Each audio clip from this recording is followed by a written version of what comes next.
Eu vou te mostrar como é ganhar em dólar trabalhando para o exterior como programador.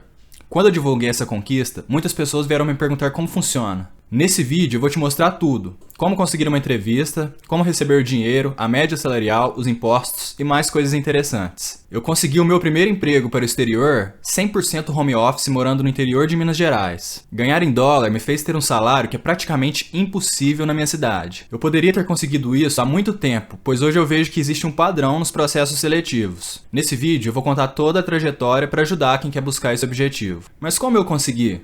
Bom, foi um misto de sorte e preparo.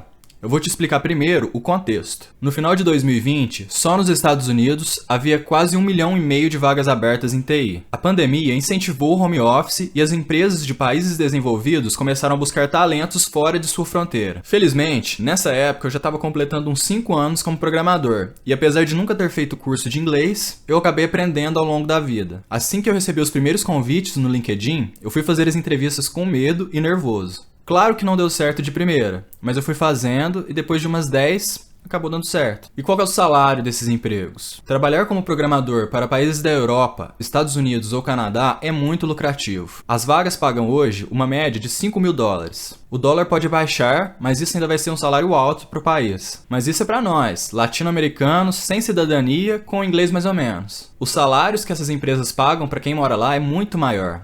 A média salarial nos Estados Unidos para um programador é de $10 mil por mês. Eu ainda não consegui uma vaga dessa, principalmente porque eu não posso mudar de país agora. Mas as empresas estão a todo vapor. Eu já recebi 2 propostas de emprego para me mudar, com tudo pago. Passagem, moradia para mim e para minha família. Ainda assim, eu acredito que em no máximo 2 anos eu vou conseguir ganhar os 10k dólares daqui do Brasil. Se você sabe inglês, sabe programar e tem disponibilidade de mudar de país, tá fácil para você. E como conseguir uma vaga? A maneira mais fácil é através de uma agência, que é uma empresa especializada nesse tipo de serviço. Encontrar programadores bons latino-americanos e vender o serviço deles para empresas dos Estados Unidos ou Europa. É um negócio em que todo mundo ganha. A empresa paga um salário menor do que pagaria um profissional do mesmo país, a agência vende o seu serviço um pouco mais caro do que ela te paga e você recebe um salário menor do que o gringo, mas mais alto com relação ao seu país. O ideal é entrar em contato com os recrutadores dessas agências e tentar uma primeira entrevista. Eles estão sempre no LinkedIn procurando bons profissionais, então mantenha o seu perfil atualizado com todas as tecnologias que você tem experiência. Você também pode entrar no site dessas agências que sempre tem uma seção com as vagas abertas onde você pode se candidatar. Eu vou deixar na descrição do vídeo o site de algumas que eu conheço. Além disso, você pode procurar as vagas no LinkedIn e se candidatar diretamente, sem o intermédio de uma agência. Leia a descrição com calma, pois nessas vagas é comum pedir cidadania para o país e um diploma de curso superior. Agora eu vou contar para vocês a minha trajetória. Comigo a história foi assim.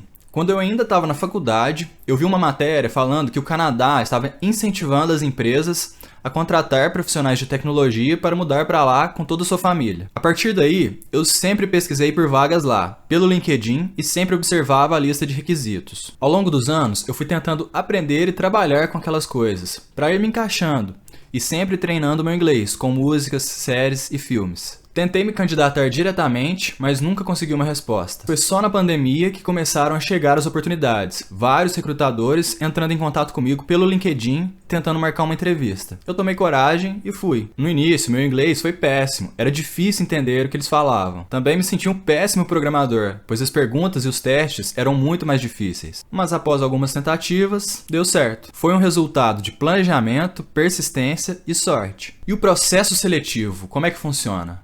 No exterior, os recrutadores são mais exigentes do que as empresas brasileiras. Eles usam plataformas com desafios de algoritmo para testar suas habilidades, além de entrevistas técnicas e provas. O processo costuma ter as seguintes etapas: uma conversa inicial com o recrutador, onde eles vão testar o seu inglês e entender as suas experiências. Depois eles te mandam um desafio de algoritmo em plataformas como CodeSignal, Codility ou HackerRank. São desafios de coisas que a gente aprende na faculdade e não no dia a dia. Se você passar no desafio de algoritmo, terá uma entrevista técnica com um programador experiente. Ele vai te encurralar e fazer várias perguntas complicadas sobre temas principalmente acadêmicos, e ele vai analisar as suas respostas. Alguns também mandam um desafio de código para ser resolvido em até uma semana, igual as empresas fazem aqui no Brasil. Com base no seu resultado em todas as etapas do processo seletivo, eles vão te encaixar em alguma categoria, e é isso que vai definir o seu salário. Em outro vídeo, eu vou explicar em detalhes o que eles mais perguntam nessas entrevistas técnicas, e eu coloco o link aqui. E o inglês?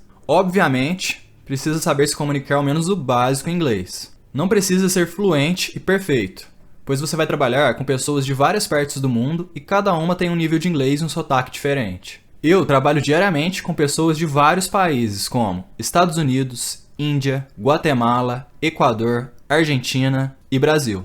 Uma das coisas que mais me perguntam é como eu aprendi inglês sozinho, sem fazer curso. Quando eu era criança, eu jogava muito videogame. E não era futebol, eram jogos de RPG e aventura, que você precisava de entender a história.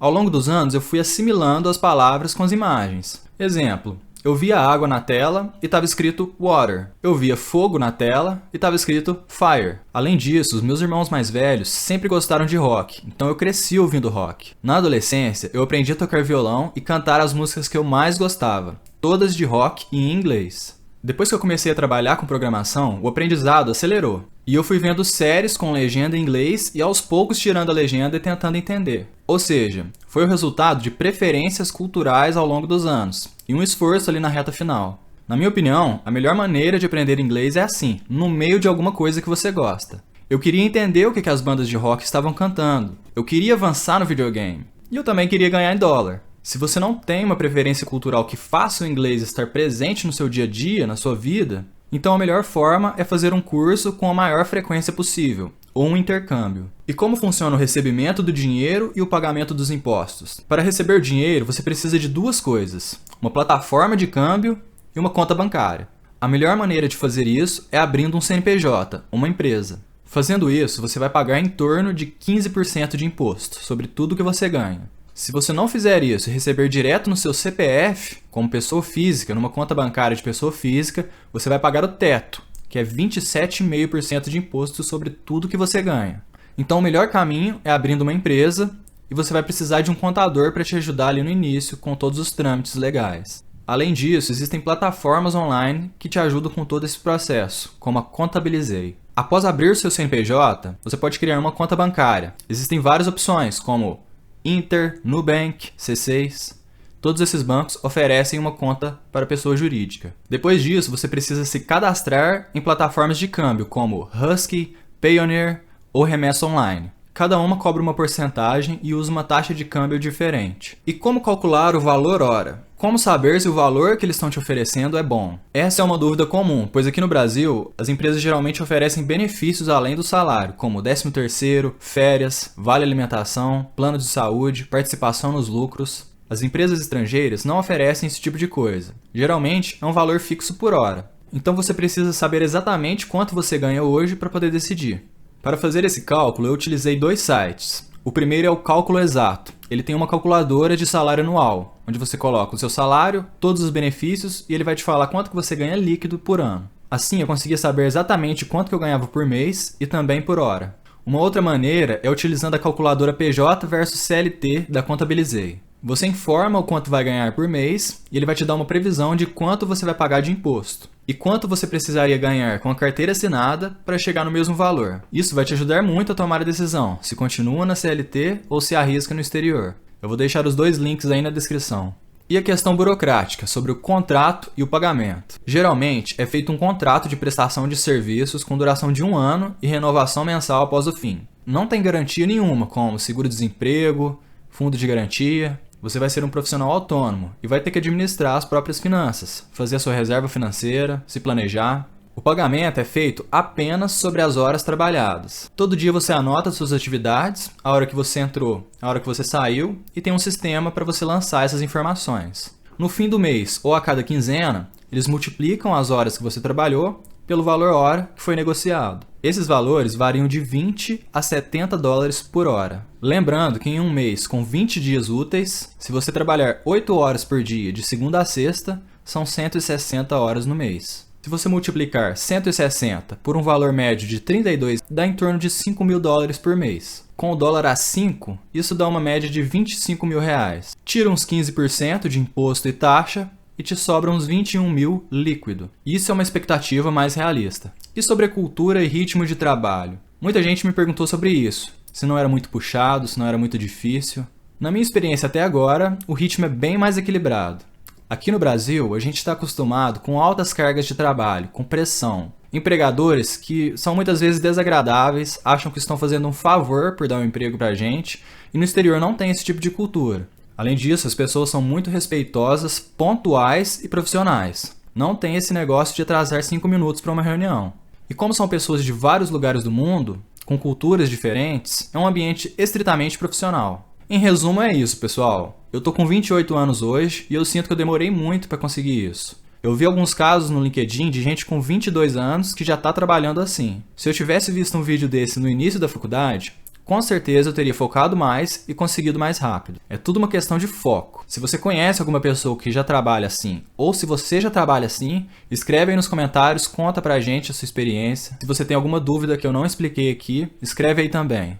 As empresas brasileiras, abre o olho, hein? Porque as empresas gringas estão caindo, matando em cima da gente, vocês têm que aumentar o salário aí dos programadores brasileiros. Senão vai perder. Não se esqueça de se inscrever e assistir os outros vídeos do canal, que eu vou ensinar tudo aqui, pessoal. Abrir o jogo. E muito obrigado!